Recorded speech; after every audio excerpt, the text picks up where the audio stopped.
Don kirin nun lui song te kha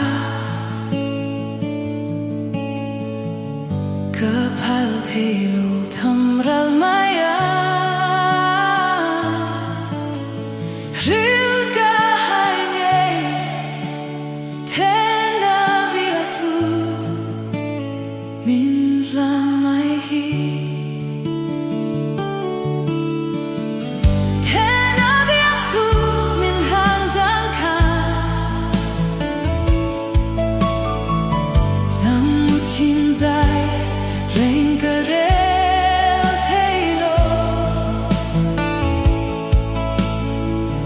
Hrilh ka hai na ka ti vong vong nang ne na ka len lai ni te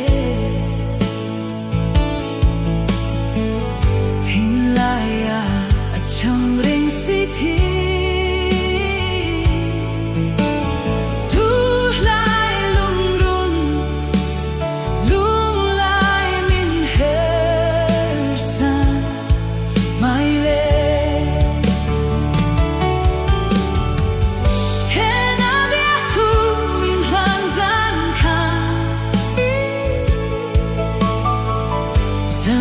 Chin zai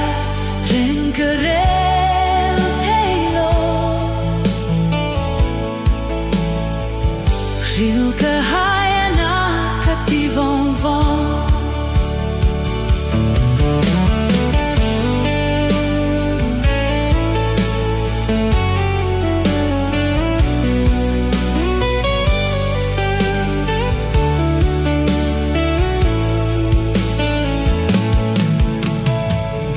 thu der mai mo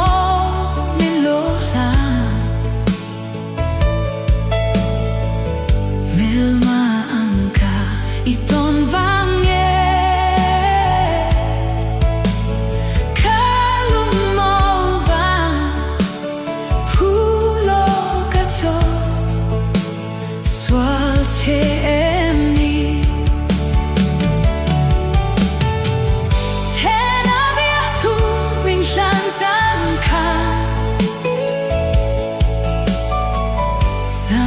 Chin zai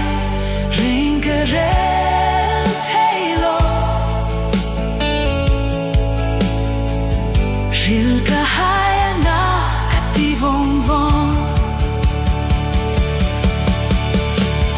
leng dang tang bel turan zong lung run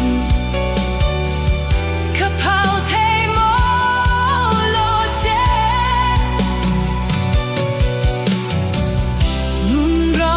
mel tha an so yi chu mau nang hi te na bia thu min lan sa khan san mu chin zai ren ka re